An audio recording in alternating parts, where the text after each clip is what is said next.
Welcome to another edition of the Madison View. My name is Ralph Scott.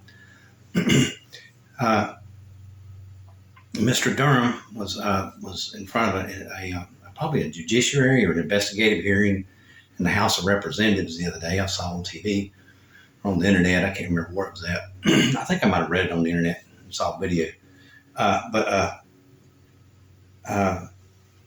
Adam Schiff, I think his name is, a Democrat, got Durham to actually say that Russia did give Trump Hillary's email.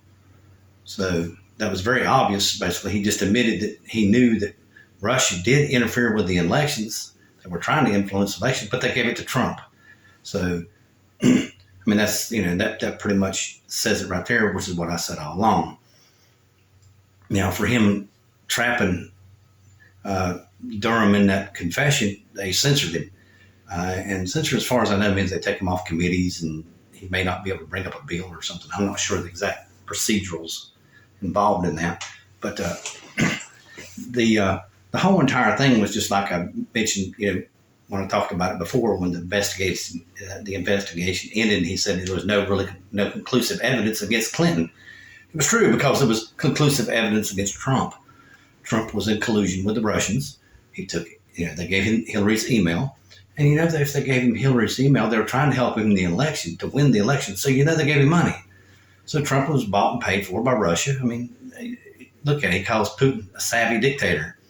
It's not really hidden too much if you really pay attention, and that obviously made the Republican Party mad. Like I said, they, headed by McCarthy, they impeached Schiff. Well, not impeached him, but censored him. But again, that just all goes into the collusion factor, in my opinion. The Republican Party has gotten so ingrained in power, or entrenched in power, would be really the way to say it. And it's one of the things Madison was talking about in one of the Federalist Papers, that if someone gets in office for too long, it can cause problems. It isn't that the government will cause problems, the man or the party can cause problems. And that's exactly what's going on right now. The Republicans are so entrenched in power. I mean, they basically, have run quite a few states for like the last 15 years. They've held the White House off and on, for like 12 years. And I think just now the Democrats are catching up with it, like 16 years or something like that, because Bush held 8, Obama held 8, Trump held 4. Okay, so no, the Democrats have actually had more power now, but on the federal level. But in states, I mean, they control a lot of states, and this is all a collusion with the national party. What's going on here, and basically, they prescribe to the philosophy, in my opinion, that the ends justify the means, which is a Nazi philosophy. Whatever it takes to get them in power, they're fine with.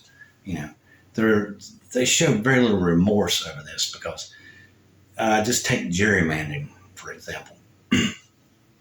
And gerrymandering actually interferes with the individual's right to vote.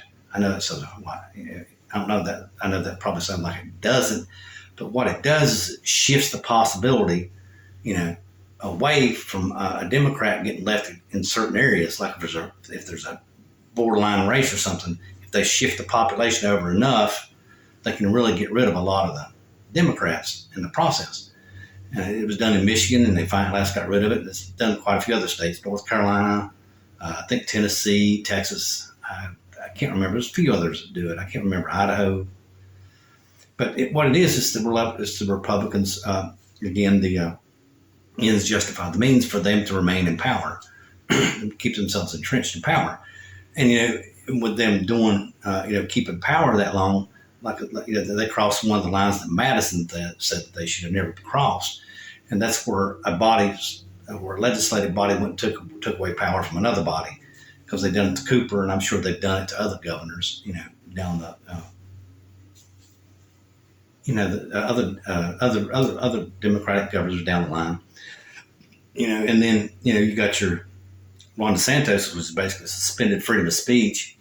If you really listen to it, freedom of press,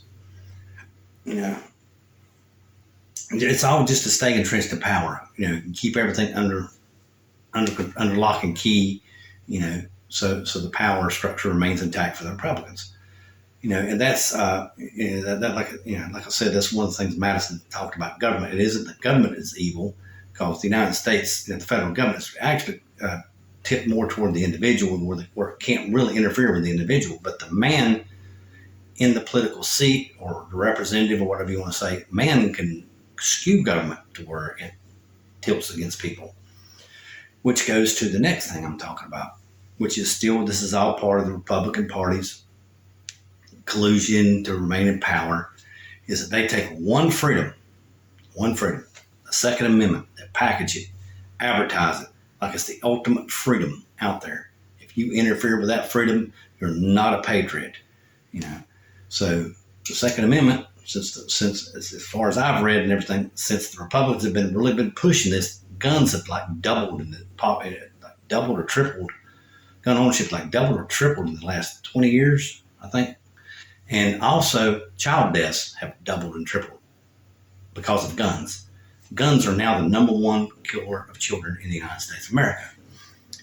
And the Republicans say that how you protect yourself against evil and crime is you use a gun. So, it's just a big. They're bought and paid for by the gun manufacturers. Gun manufacturers made a lot of money off the Republican Party, and they pay them a lot of money for it. But anyway, let's go back to the this whole entire collusion thing.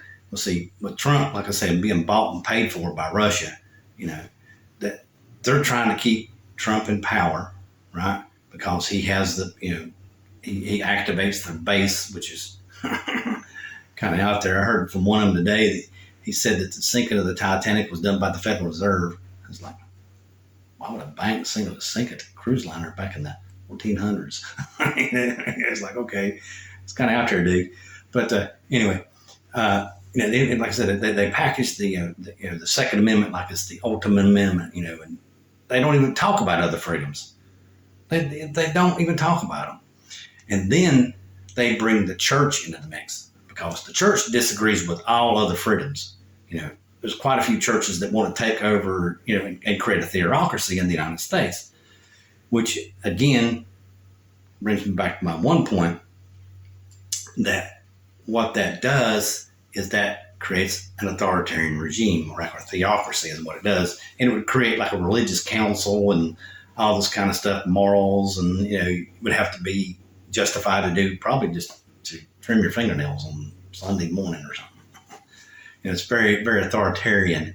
It's the religion. Anytime a country tilts toward religion, just looking around, there's a couple other countries that anytime they tilt toward religion, it gets more authoritarian. They can pass themselves off as love and forgiveness people, like the one guy said, but they're authoritarian. I mean, they don't forgive. They do not forgive like they say they do.